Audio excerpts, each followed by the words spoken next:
Bonjour à tous.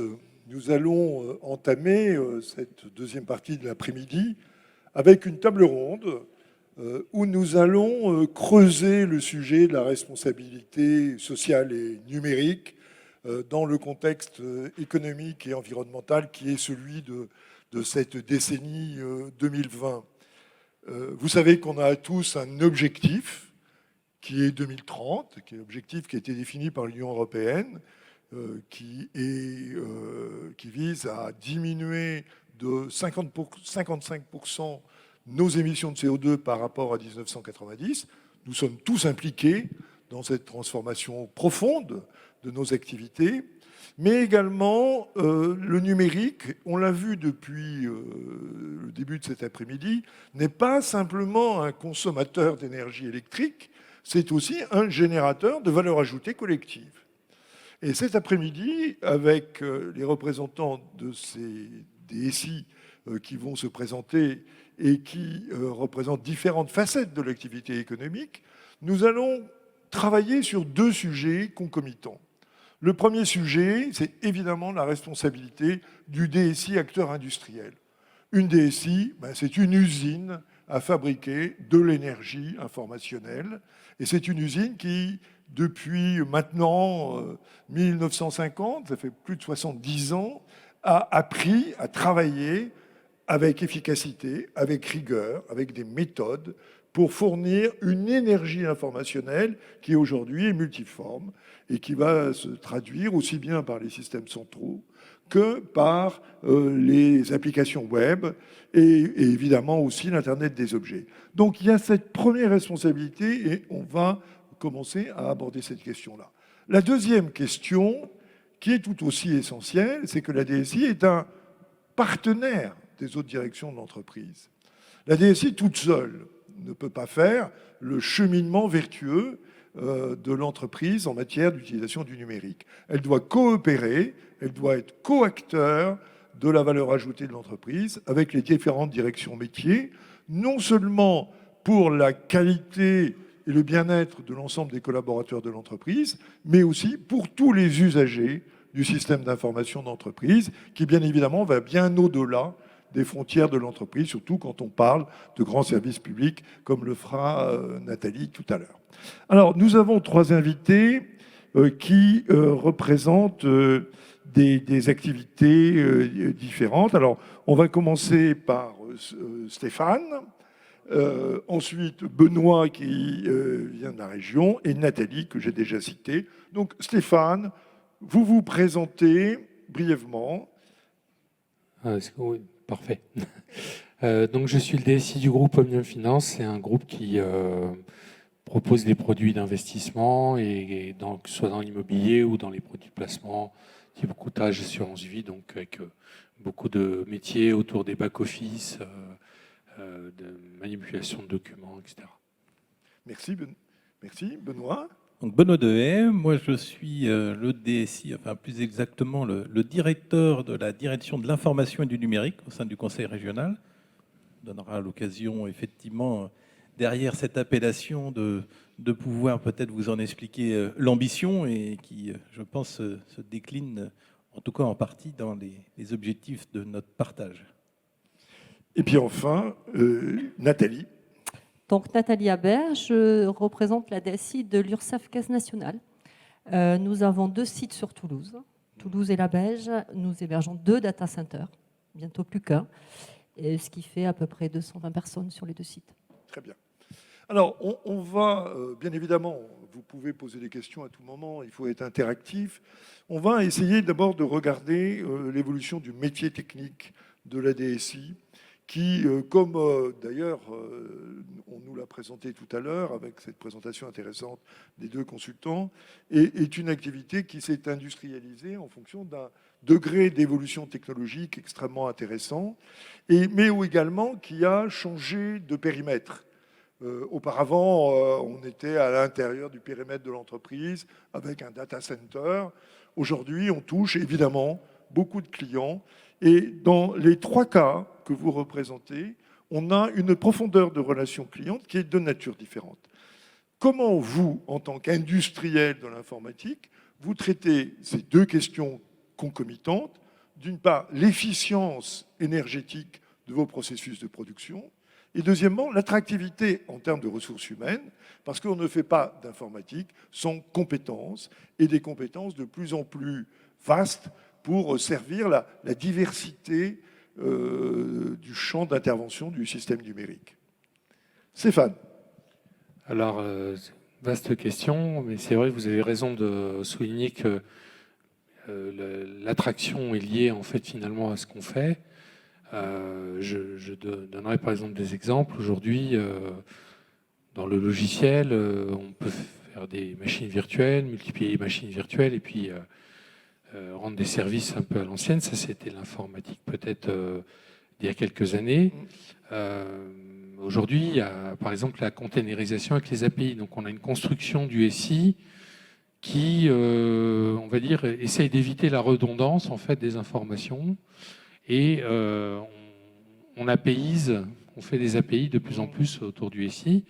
Et donc ça se prête plutôt à des technologies de containers qui sont enseignées chez les jeunes à l'école, qui sont moins énergivores par nature, puisque l'OS n'est plus dans le virtuel, je dirais. Enfin, je pense qu'on se comprend. Donc c'est plus économe, c'est plus attractif, et ça fait appel à des compétences qui sont des compétences, je dirais, plutôt de la nouvelle génération.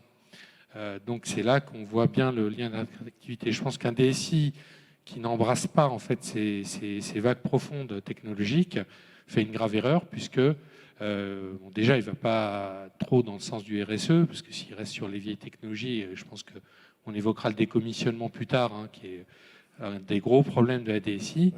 Mais en tout cas, s'il n'embrasse pas ces tendances-là, il fait une erreur à la fois vis-à-vis du RSE et vis-à-vis aussi des jeunes générations qui utilisent des technologies et qui ont envie en fait de construire un SI. Aujourd'hui, le SI, c'est un assemblage de services, qui soient sur le cloud ou on-premise.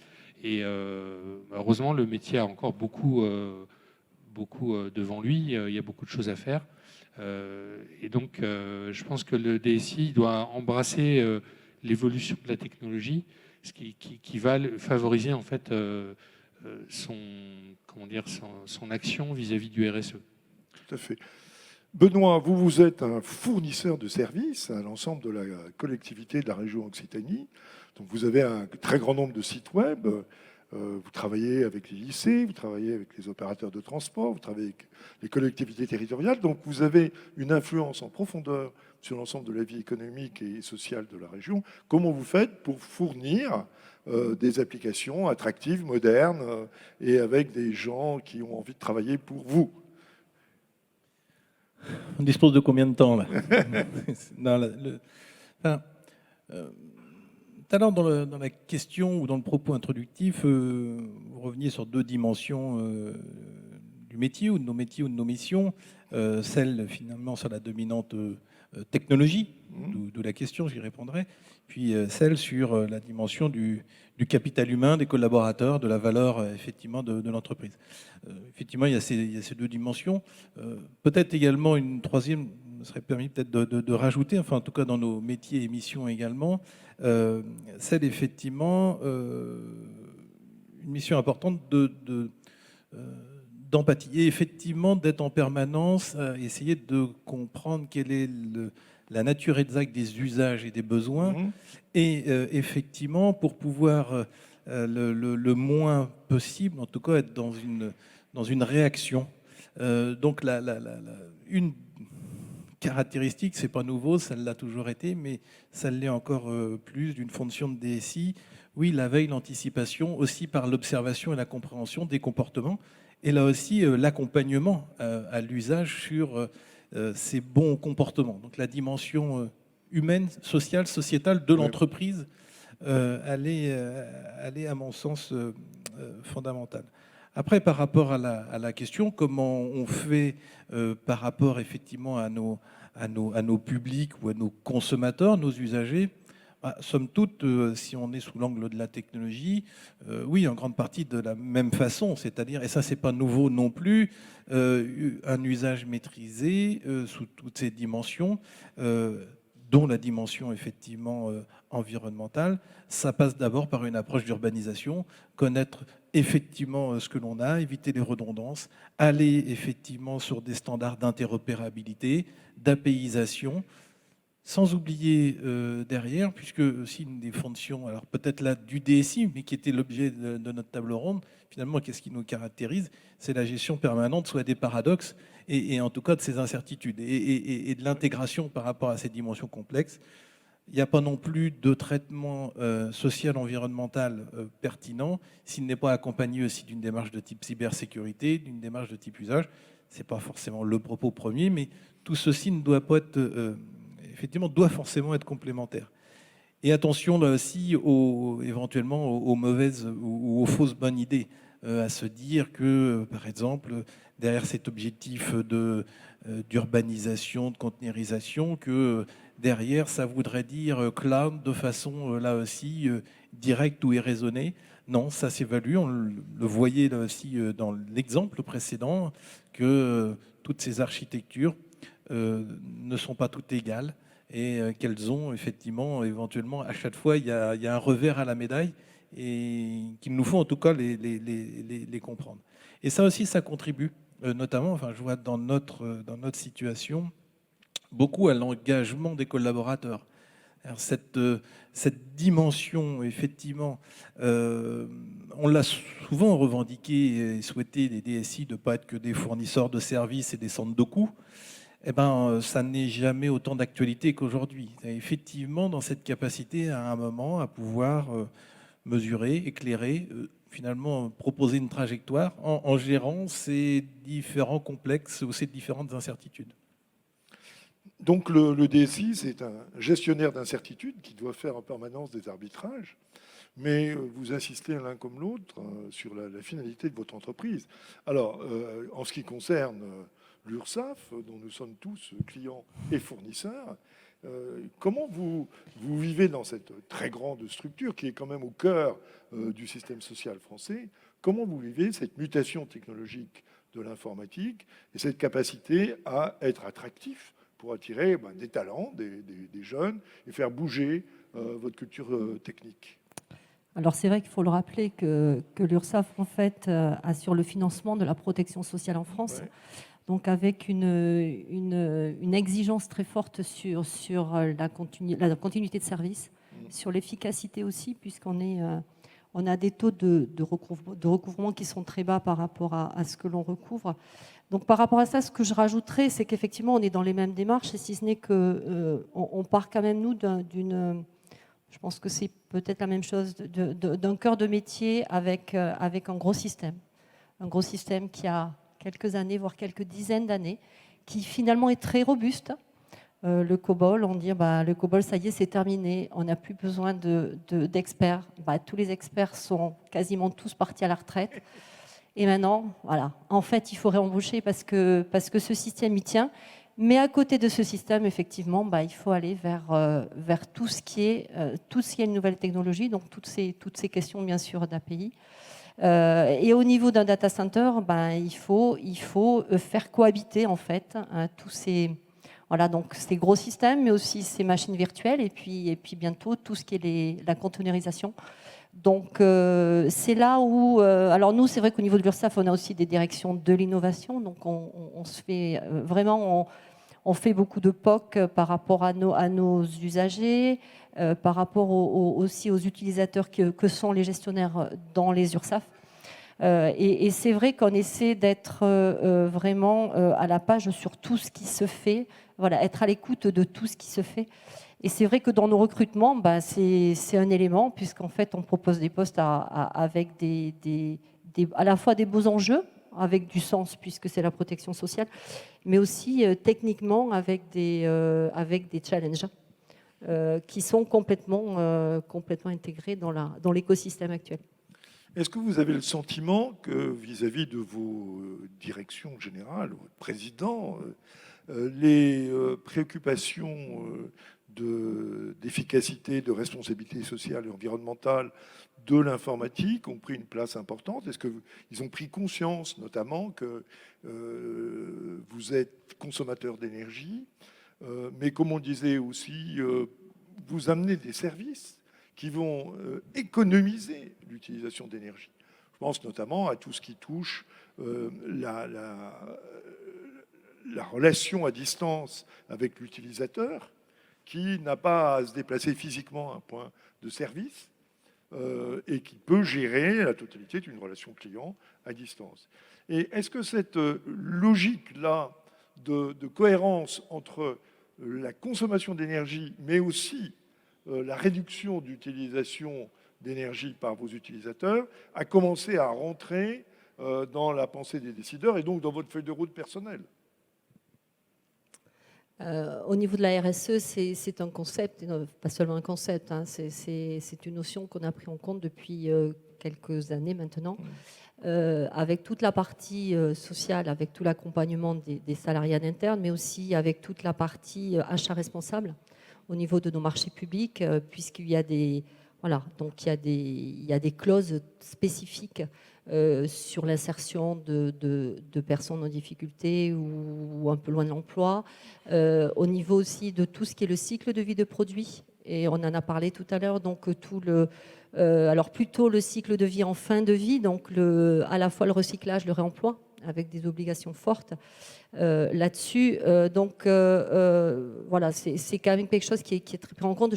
On reviendra sur tout ce qui est la gestion, notamment des data centers avec des PUE qu'on essaie d'optimiser. Là, typiquement, je vous disais tout à l'heure qu'on a 2 data centers sur Toulouse. L'objectif, on en a 5 au niveau national. L'objectif de 2024, c'est qu'on passe à 3.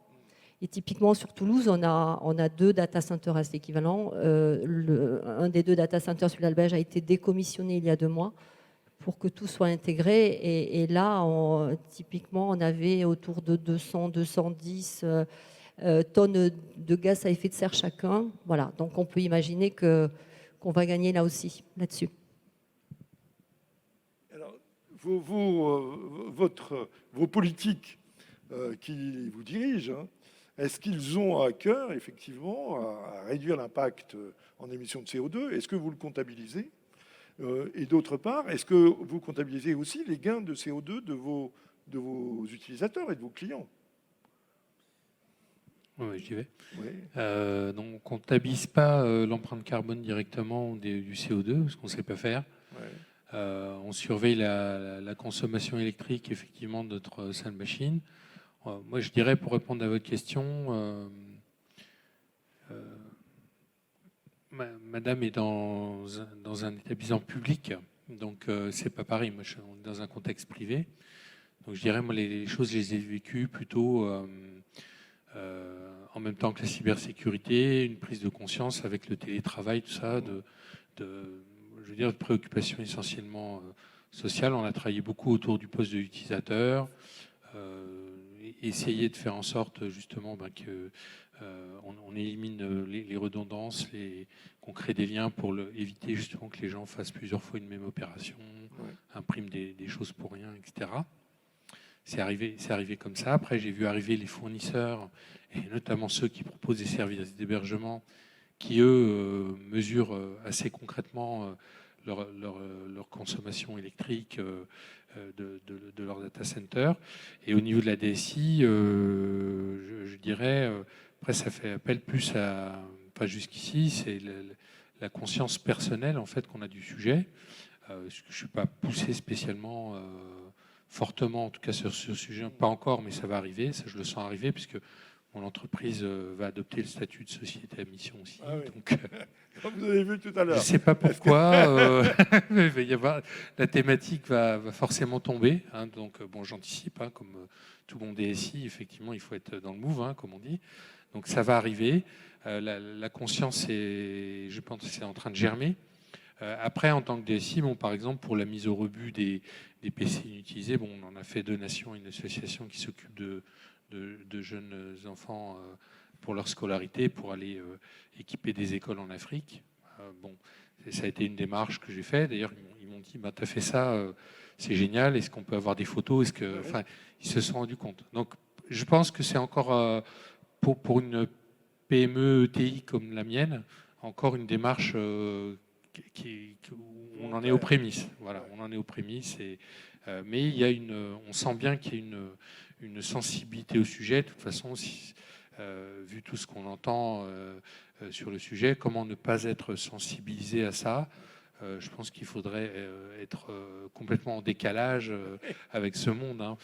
Donc oui, ça va arriver. En tout cas, moi, je suis confiant dessus. Après, il y a des initiatives de bon sens, voilà, qui existent déjà. Il y a beaucoup de choses que les gens font par eux-mêmes qui vont dans ce sens-là. Bon. Après, j'aimerais dire qu'il n'y a pas que les data centers. J'aimerais bien qu'on pense au code aussi, parce qu'on n'en parle jamais. Et que moi, je vois des horreurs intersidérales en termes de coding, en termes de performance. On manque de métriques, on manque de règles, un peu comme sur la sécurité, on a l'OWASP, voilà, je pense que voilà, c'est aussi une raison de décommissionner des vieilles applications qui n'avaient pas été conçues dans ce mode-là. Je trouve que le débat doit commencer par quelque chose, par les data centers et tout ça, c'est bien. Par contre, faut bien prendre conscience qu'on s'embarque, je pense, dans quelque chose de très positif parce qu'on va rénover les systèmes, mais aussi dans un combat de longue haleine parce que les data centers, etc., finalement, ne sont là que pour servir les applications. Et ces applications, on ne se pose pas assez la question, et même je l'ai vu dans les présentations, c'est absent, de l'optimisation du code. Alors, madame, justement, vous avez des gros systèmes, et j'ai démarré sur gros systèmes, et c'est des systèmes où à l'époque, on comptait l'octet en mémoire. C'est des systèmes qui sont qui ont l'avantage en fait d'être très intégrés, très uniformes finalement dans la manière de les programmer et de les piloter. Et quelque part, je pense qu'ils ont une certaine forme de sobriété, contrairement aux architectures distribuées et web, internet et au cloud et aux échanges des messages sur le réseau, etc. Enfin, le fait d'avoir distribué à ce point l'informatique la rend peu sobre et vous avez un composant très robuste et je comprends qu'il perdure parce qu'il est le seul à pouvoir rendre certains types de services. Ça, je le sais, parce que c'est très dur de décommissionner un gros système. C'est très, très dur. Pourquoi ? Parce qu'il est très fort, il est très robuste. Et moi, j'oserais dire peut-être qu'on devrait apprendre un peu de ces architectures-là, parce que l'informatique distribuée a aussi ses travers. Et voilà, nécessite beaucoup d'échanges de messages, de données, etc. C'est un bel éloge du mainframe dont on a... C'est pas un éloge du mainframe, non, mais c'est un peu dépassé, ouais, mais il y a des leçons à en tirer. Une architecture qui était évidemment sobre, parce qu'à l'époque, ça coûtait tellement cher qu'une ligne de code, c'était regardé au microscope pour l'optimiser. Et ça, c'est l'origine du bug de l'an 2000 d'ailleurs. Hein. Et en fait, derrière ça, il y avait un effort. Or, aujourd'hui, on multiplie, notamment dans les sites web, on multiplie les I/O, on multiplie, par exemple, l'utilisation de la vidéo.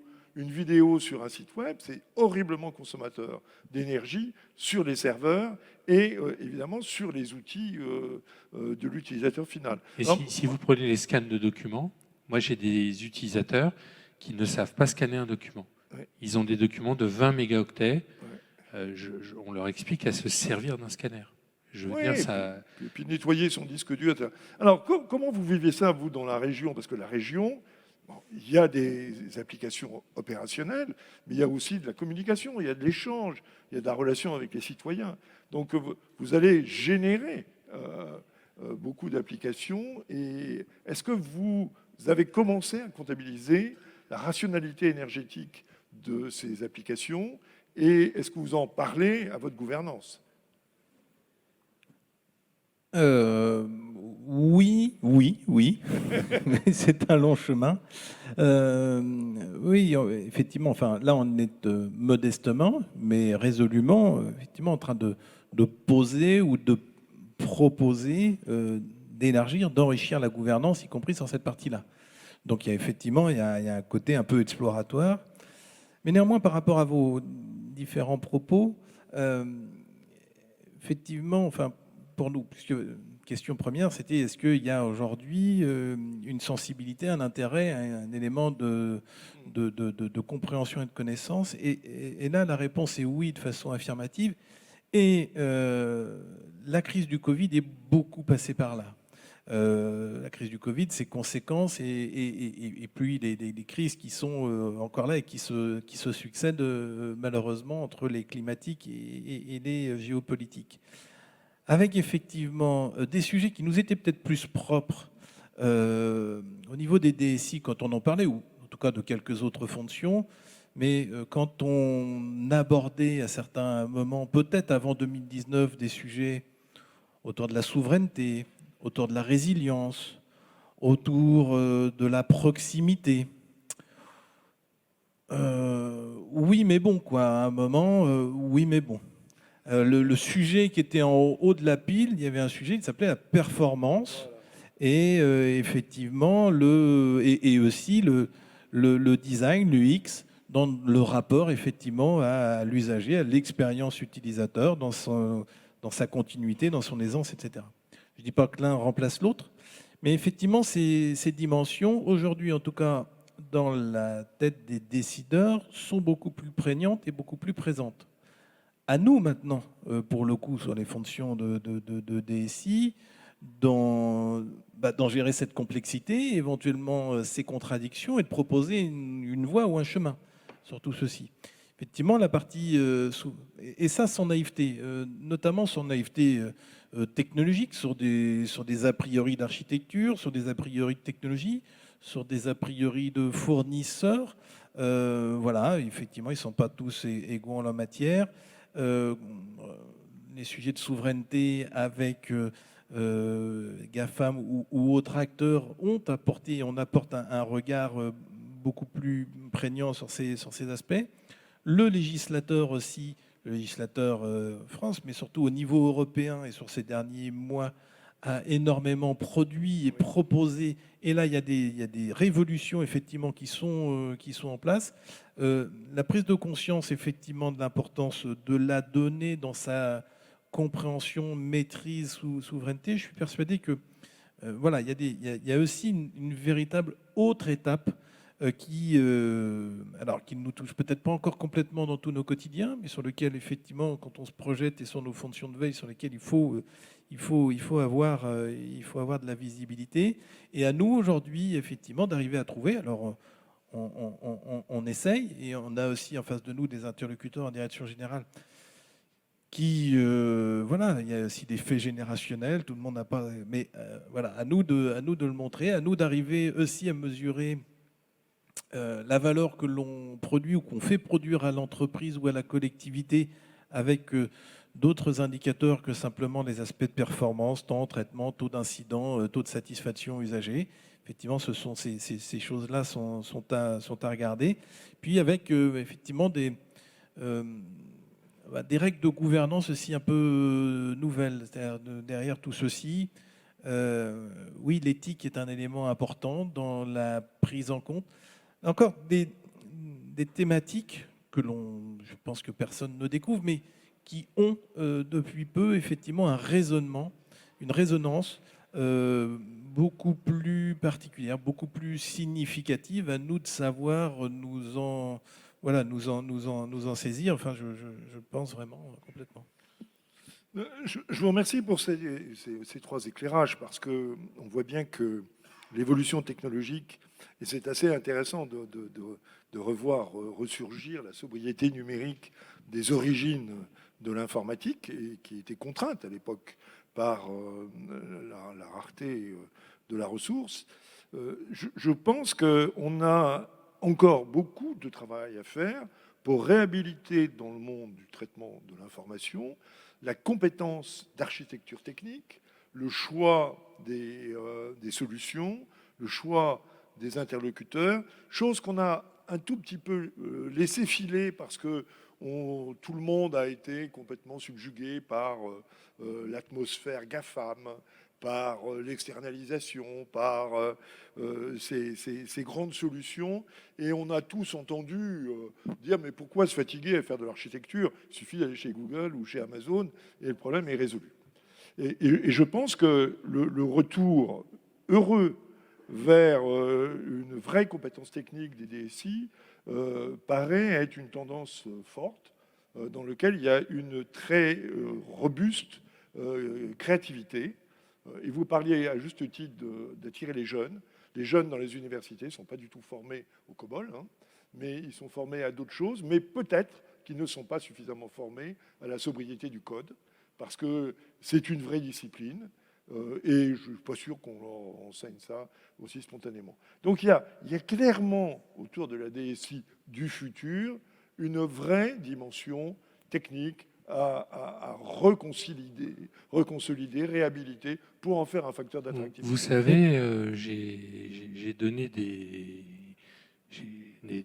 formes de cours, enfin des cours, j'ai fait des interventions dans des écoles de développeurs, notamment une école à Toulouse qui remet dans le circuit des gens, c'est un peu de l'intégration, une école voilà, avec des jeunes qui se forment, qui ont peu de diplômes, qui se mettent dans ce métier-là.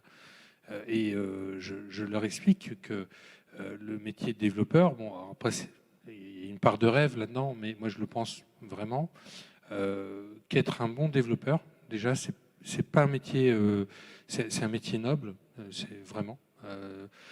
C'est finalement ce qui fait l'informatique, c'est ça. Je veux dire, c'est le cœur du métier. Transformer du rêve en code. Voilà, il y a des algorithmes qui changent le monde, hein, il faut le dire. Donc les développeurs doivent prendre conscience qu'être bon développeur, ça passe aussi par savoir avoir les techniques et les méthodes et les algorithmes et la capacité à faire du code qui s'exécute rapidement, à minimiser la mémoire, etc., à rendre performant son code, ce qui devient en fait un élément contribuant à la sobriété. Et je pense que, alors, avec certaines standardisations ou certains patterns d'architecture, la distribution de l'informatique, etc., on a rendu on a déjà d'une part, on a éclaté les développeurs entre back-end et front-end. Bon, ça moi je trouve pas ça terrible personnellement, parce que le besoin de métier c'est vraiment le full stack, mais je veux dire c'est difficile aujourd'hui des bons développeurs, en fait il n'y en a pas tant que ça. C'est un vrai problème de compétence. Et nos écoles ne forment pas les développeurs et des à être de bons développeurs. Et des développeuses. Voilà. Alors, j'ai l'air de parler comme un vieux con, effectivement. Mais je pense sincèrement, et notamment ayant travaillé avec des pays étrangers, etc., il y a des pays qui valorisent beaucoup plus le rôle du développeur, qui le forment beaucoup plus à ça, qui ont une culture technique beaucoup plus forte ancrée. En France, on a quand même beaucoup ceux qui sont formés à l'informatique, finalement, ne rêvent que de sortir du rôle de développeur, parce qu'ils pensent que c'est un rôle enfermant qui devient, comment dire,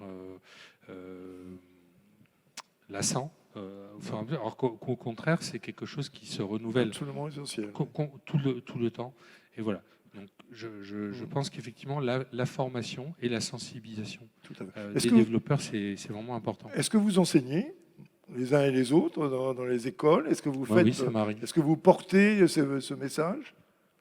Moi, personnellement, non. Mais je le porte en interne. Très bien. Ben oui, mais de toute façon, en interne, j'essaie de faire les job seek. Je serai là d'ailleurs demain pour recruter quelques postes. Ouais. Et moi non plus, je ne suis pas à former, voilà. Par contre, vous l'avez signalé tous les deux, dans cet écosystème-là, les partenaires avec lesquels nous travaillons, que sont les éditeurs, eux me soucient beaucoup. Parce que, pour le coup, alors on ne va peut-être pas faire non plus d'une généralité, mais enfin, en tout cas, pour beaucoup, effectivement, en tout cas en ce qui nous concerne, on est assez peu, on le fait sur des développements qui vont être effectivement spécifiques à nos métiers ou sur des sujets de ce type, mais sur les grands métiers classiques de la collectivité, on va beaucoup s'appuyer effectivement sur des offres éditeurs, etc. Et là, pour le coup, sobriété, bon, je ne pense pas vraiment beaucoup, ou en tout cas on ne trouve pas ça toujours traduit. C'était effectivement la qualité de certains produits ou de codes qui nous sont livrés. Alors, commence à avoir compris peut-être ce que voulait dire de la security by design déjà, mais je pense que de la même façon, il devrait y avoir du green by design. Et d'ailleurs, quand on réussira l'un, je pense que l'autre sera assez étroitement associé et assez naturellement. Il n'y aura pas besoin de faire beaucoup d'efforts pour que ça y aille. Mais effectivement, voilà, la prise en compte est véritablement au niveau des fonctions d'architecte chez nos éditeurs, avec de la prise en compte sur des choix, sur des architectures de plateforme, sur des modes distribués, sur de la sécurité, enfin sur ces environnements complexes que ensuite on opère. Oui, là il y a à faire. Je suis peut-être d'une généralité un peu trop raccourcie, mais enfin en tout cas, dans mon secteur d'activité, sur les dispositifs et les architectures les plus entre guillemets régaliennes, de temps en temps, il y a quand même du souci à se faire et un gap effectivement très très fort qui se creuse. L'autre sujet, tout à l'heure, vous interrogiez, et puis en vous écoutant, sur l'élément Covid dans la prise de conscience, puisque c'était un élément. On parle de sobriété et autres étapes. Là, cette troisième grande vague, révolution complète, qu'on va mettre sous un mot Web 3.0, convergence de beaucoup de technologies, métaverse, alors au singulier ou au pluriel, on verra bien. La dimension effectivement numérique responsable, soutenable de cette architecture ou de ces architectures doit être prise en compte. Je ne dis pas qu'on est pour ou contre, etc. Je pense que c'est un avènement et il y a effectivement aujourd'hui une convergence et une maturité de beaucoup de technologies et une appétence et de vrais usages qui vont se développer.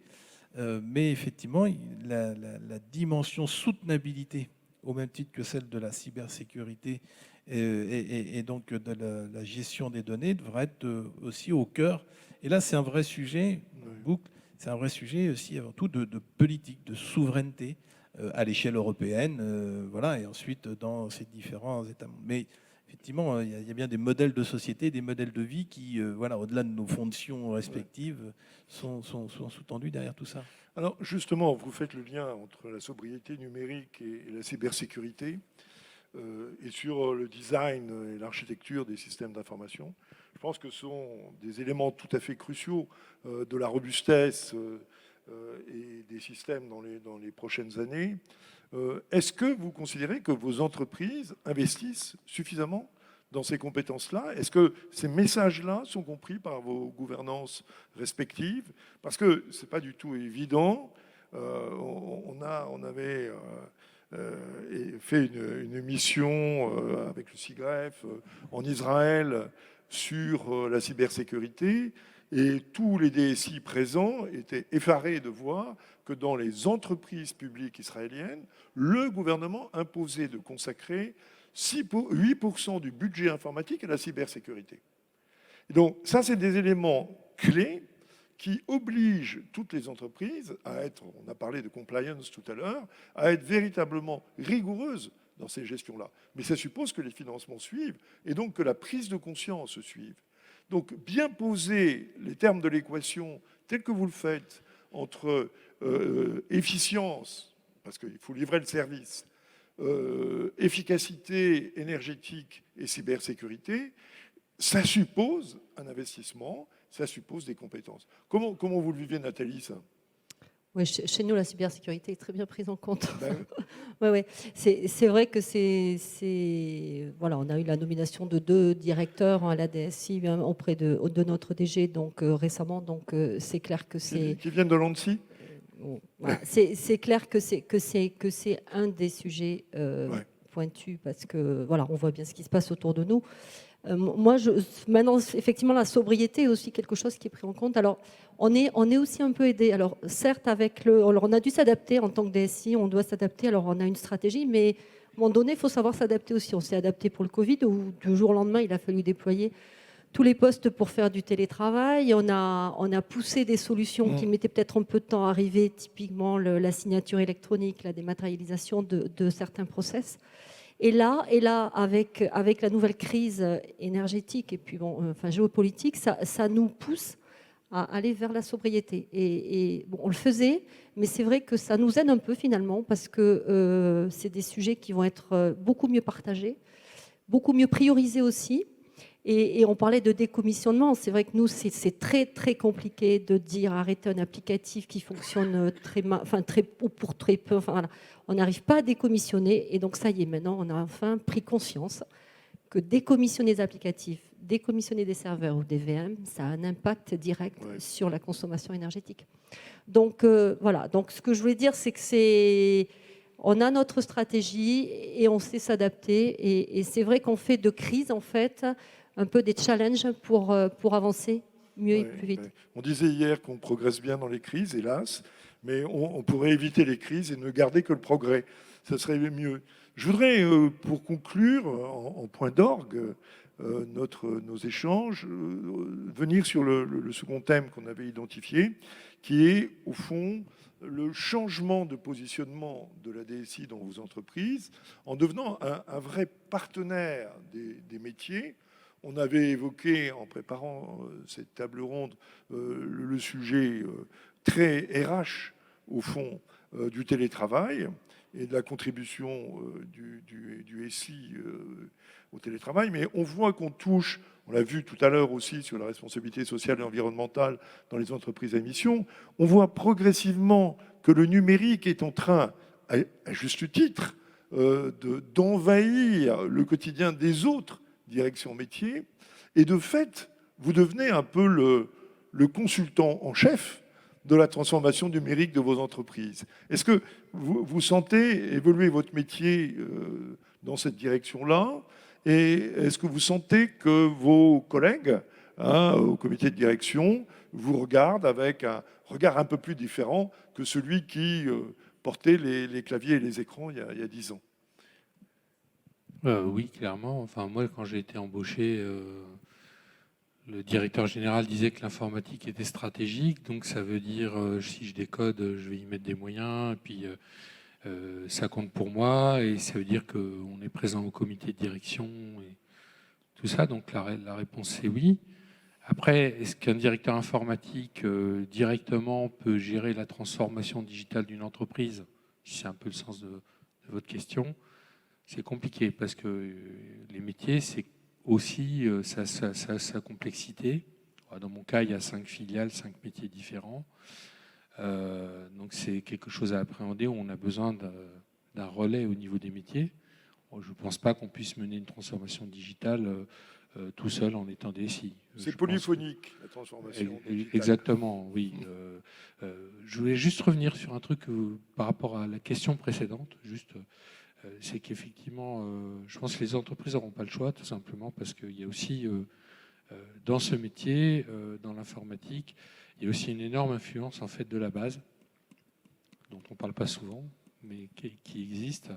Et moi, je pense que, par exemple, l'open source a fait évoluer beaucoup les pratiques des éditeurs de logiciels, qui ont dû s'adapter en fait à une nouvelle forme concurrente ou complémentaire, tout dépend comment on le voit. Je pense que justement cette même base est capable aussi d'apporter sa pierre à l'édifice, et que les entreprises, si elles ne saisissent pas ces opportunités-là, de toute façon, qu'est-ce qu'elles font? Donc, je veux dire, toutes ces communautés de développeurs, ces communautés de support, ces gens qui aussi réfléchissent, font des choses, vont apporter à l'industrie également leur pierre à l'édifice. Je pense que ça, c'est important que ce message y porte, qu'on formule peut-être, moi en tant que DSI, une attente vis-à-vis d'eux, parce que je pense que ça compte énormément dans notre métier. On est très influencé par ça. Vous touchez malgré tout un point important qui est le développement de la compétence numérique de l'ensemble des utilisateurs au sein de l'entreprise, mais aussi des utilisateurs finaux. On est dans une société où la conscience numérique se développe. Il reste certes un peu d'inalphabétisme numérique, mais je pense que ça va être résorbé. Mais de fait, la transformation numérique de vos organisations, c'est aussi la transformation de vos clients, hein, et de vos usagers pour le service public. Donc ça, est-ce que vos directions partenaires vous sollicitent dès l'amont? Parce qu'on parlait tout à l'heure de design, mais le design applicatif, ça doit évidemment intégrer l'utilisateur final, et vous faites du B2B2C.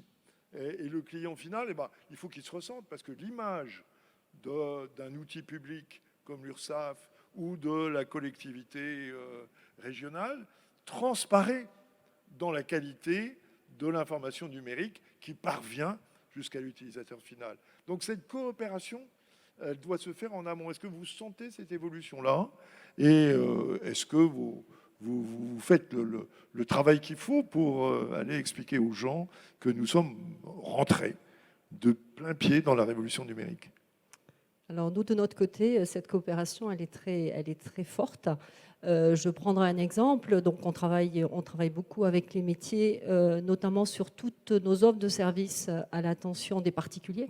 Alors je citerai le CESU par exemple, où il faut qu'on fasse des applications qui sont le numérique pour tous, qui soient adaptées à tous les publics. Je pense aux personnes plus âgées, je pense. Voilà, donc on est quand même très sensibilisés à intégrer toutes ces problématiques-là. Donc voilà, des numériques pour tous, mais aussi tout ce qui est l'insertion. Enfin voilà, donc des publics qui sont de loin, tous les publics, des publics handicapés aussi. Donc ça c'est du quotidien effectivement. Ça c'est vraiment des concepts qui sont intégrés dans les applicatifs maintenant. Est-ce que donc les collaborations avec les directions métiers changent, ont évolué ou évoluent? La réponse est oui. Est-ce qu'il y a encore chez nous, par exemple, un côté systématique de ce niveau? Non, pas encore. Ça existe encore avec des directions ou des blocs de services, voilà, qui ont encore une autonomie en propre. Oui. Il en faut, mais à nous aussi, je veux dire, ça nous interroge aussi sur la façon dont on délivre, communique, embarque, expliquons. Donc voilà, c'est aussi, on doit y venir et on doit convaincre, on doit faire les preuves.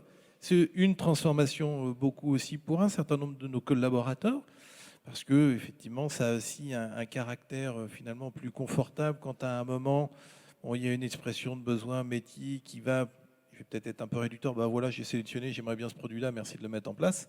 Voilà, mais ça, c'est pas une fonction effectivement d'architecture. Donc, changer aussi certains de leurs zones de confort, aller beaucoup plus sur ces sujets-là.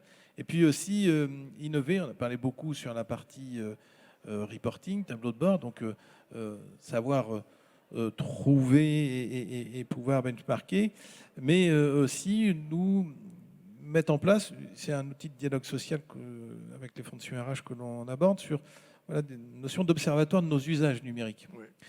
Parce qu'aujourd'hui, enfin, je ne sais pas les uns et les autres, mais on a du mal quand même à bien percevoir un peu finement la façon dont sont consommés nos services. Oui. Bien beau, alors on fait comme tout le monde, après aller mesurer niveau de connexion par type, mais après derrière, qu'est-ce qui se passe? Parce que effectivement, si on ne peut pas déjà comprendre un peu comment les services sont consommés, ça devient difficile, soit de travailler pour identifier des mesures ou des pratiques différentes qui permettraient de sécuriser ou d'améliorer le knowledge management, le partage de la connaissance, ou l'empreinte environnementale. Voilà, parce que dans un certain nombre de situations, on a un peu des postures dogmatiques par moment. Les uns et les autres, chacun son point de vue. Non, à un moment, voilà. Donc, on s'est engagé sur cette démarche dans une logique, alors forcément d'éthique de transparence, parce que là, on touche à de la donnée unitaire, individuelle. À un moment, c'est des logs, des typologies de logs de connexion, qu'on met en place une logique, à un moment qui va être bien évidemment des logiques d'anonymisation. Il y a, avec les partenaires sociaux, les organisations syndicales, il y a des grilles d'analyse au sens, voilà, fonction, cadre, non cadre, par catégorie d'emploi. Enfin, il y a des éléments d'observation communs qui ont été. Et c'est ces éléments d'observation-là communs sur lesquels on veut répondre à des questions. Par exemple, la question, depuis, qui peut paraître simple, depuis la partie Covid, dans nos organisations, je pense que pour beaucoup, c'est peut-être la même chose, mais la mise en place des plateformes collaboratives, c'est vraiment a franchi un pas. C'est devenu aujourd'hui un dispositif commun dans notre organisation. Bon, qu'est-ce qui s'y passe? Est-ce que, par exemple, l'avènement de ces dispositifs de type plateforme collaborative ont eu un impact sur le volume, la quantité, la nature des mails qui sont échangés? Parce qu'on pourrait se dire, tout à l'heure on citait le mail comme éventuellement un facteur d'empreinte numérique, voilà, ou le stockage sur les serveurs de fichiers de X versions du même document. Alors on se dit, alors soit il y a des solutions effectivement hardware pour aller faire de la déduplication et des sujets de ce type, donc on va optimiser le stockage, on va stocker des alias, très bien, mais pour autant si on a répondu peut-être à la dimension empreinte numérique, on n'a pas du tout répondu à la dimension gestion du patrimoine informationnel de l'entreprise. Parce que bon, on ne sait toujours pas où c'est, on n'est pas jamais sûr d'avoir la bonne version et on n'a pas organisé les collaborations. Donc le développement d'une autre facette est vraiment de la valeur. Répondre à cette question, c'est pas si simple. Non. C'est pas si simple. Donc voilà, modestement en avance, on est sur des éléments de prototypage. On va faire intervenir aussi des modèles d'IA sur ces sujets-là.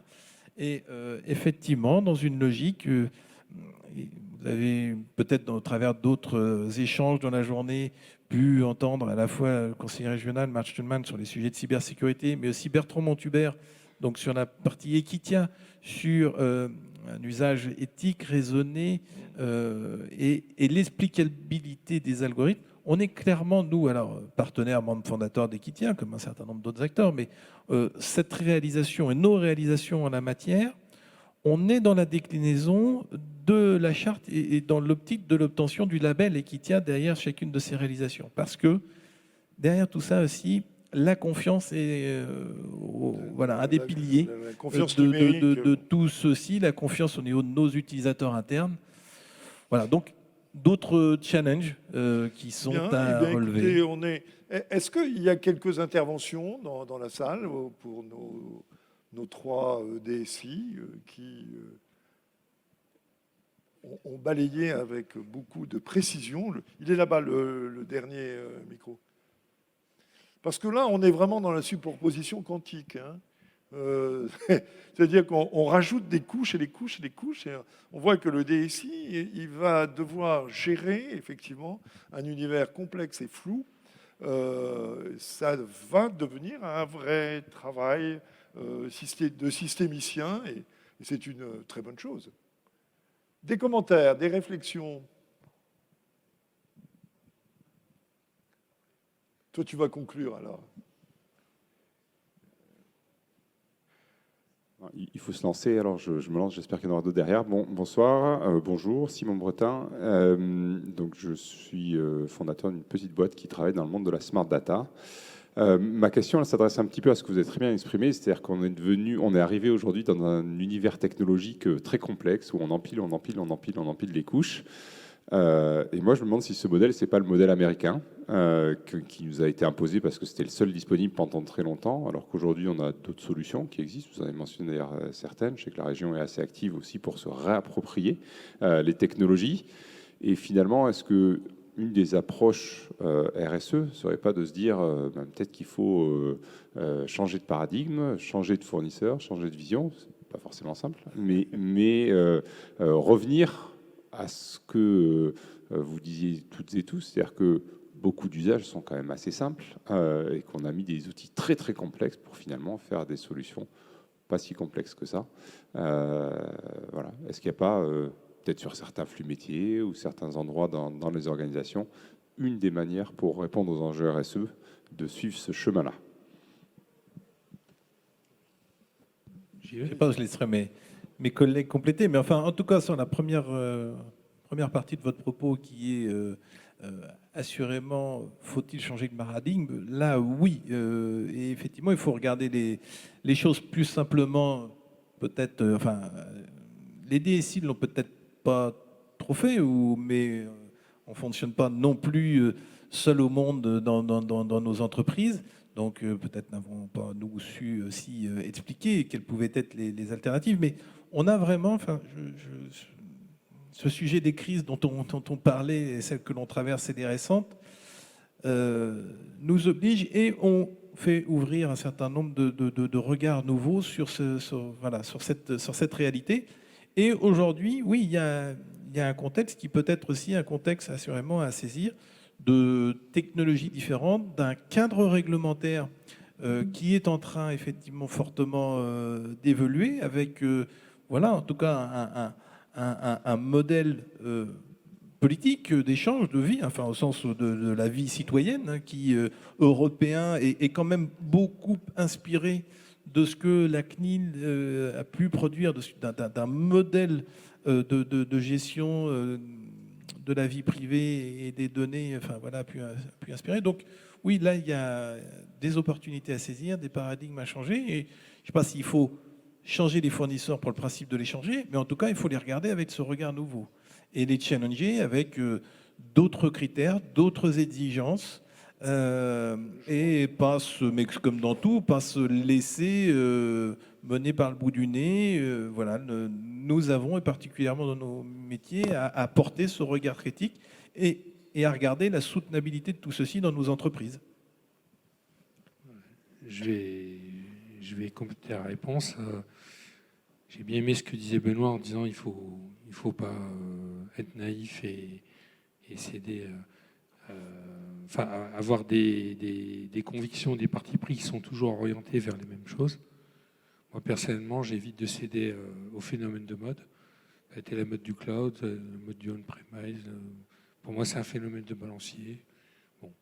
Chaque cas d'utilisation est à étudier et il ne faut pas avoir d'a priori. Déjà, c'est la première chose. Après, moi, je pense qu'effectivement, il faut revenir à de la simplicité. Pour parler comme un vieux con, il y a 30 ans, on faisait exactement ce qu'on fait aujourd'hui, mais avec une application web qui est plus jolie, OK, il y a des petites choses qui sont mieux qu'il y a 30 ans, mais fondamentalement, saisir un écran, ça reste la même chose. Je suis désolé. Puis on le stockait en beaucoup moins d'espace, etc. Donc, il faut revenir à une forme de simplicité et de bon sens, en fait, dans ce qu'on fait. La difficulté, c'est qu'on hérite d'un patrimoine.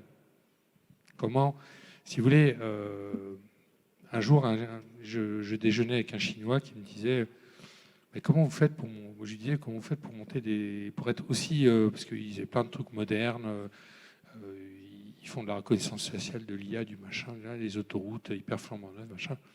Il dit quand même, je comprends pas, nous on est riches également, on n'arrive pas aussi vite au but, c'est que vous êtes super bien organisé. Il me dit, c'est pas du tout ça. Nous, on part de rien. C'est simple, on part de rien, donc on construit vite et pile dans la cible. Dans les DSI, souvent, on traîne un patrimoine informatique assez important. Et la problématique du décommissionnement, c'est une vraie problématique. C'est-à-dire, si vous décommissionnez une application, vous avez toutes les chances d'avoir 2, voire peut-être 3 applications qui font la même chose dans l'entreprise. Alors ça, c'est pas sobre du tout, on est d'accord. OK ? Donc, je pense que le RSE, ça va être peut-être une raison de plus pour décommissionner rapidement. Parce que ce que vous dites, ça n'est envisageable que si on arrive aussi à se défaire un peu de ce qu'on a construit par le passé. Et il faudrait... c'est difficile dans une DSI. On est sur du temps moyen, temps long, parce qu'en fait, il faut migrer les données, il faut... Voilà, c'est difficile, hein, l'art du décommissionnement. C'est pas simplement j'éteins la VM, j'ai une nouvelle appli. Vos utilisateurs vous en demandent beaucoup plus. Et puis pour finir, je pense que là, pour le coup, je vous rejoins. Il faut avoir des patterns d'architecture et des librairies de code qui, je pense, intègrent plus de choses. C'est-à-dire que la superposition vient du fait qu'on superpose les solutions aux problèmes qui se superposent, donc solutions qui se superposent. Il faut réintégrer en fait dans les librairies, le faire by design, comme on disait, réintégrer la sécurité, mais aussi la sobriété au plus bas niveau, et que nos développeurs soient formés ou proposent des nouveaux patterns d'architecture et des choses qui font qu'on va avoir une efficacité globale plus forte. Il n'y a pas de fatalité en fait à empiler. Parce qu'à un moment donné, quand on observe qu'on a empilé tout ça, il est temps de retravailler ça pour faire des choses plus puissantes en fait. Voilà. Et plus simples en tout cas. Très bien. Alors peut-être un mot de conclusion. Merci beaucoup. Benoît. Un mot de conclusion? Oui. C'est génial, quoi. Plein de trucs à faire et non, c'est passionnant. Nathalie. Moi, je dirais, pour compléter un peu le propos précédent, qu'effectivement, on n'en a pas trop parlé, c'est la souveraineté. C'est quand même un point très important aussi, ouais, avec la cybersécurité, la sobriété. Et quelque part, j'ai envie de dire, ça aussi, c'est un challenge pour nos entreprises locales, nos prestataires locaux, faire du circuit court pour les DSI, qui sont quand même un gros paquebot. Enfin, voilà, donc on ne change pas de direction comme ça en 15 jours, quoi. Donc, mais la sobriété, peut-être, c'est une chance. Eh bien, merci à vous, merci à tous. Et puis, nous allons conclure. Merci beaucoup, merci Jean-Pierre, merci à tous les intervenants.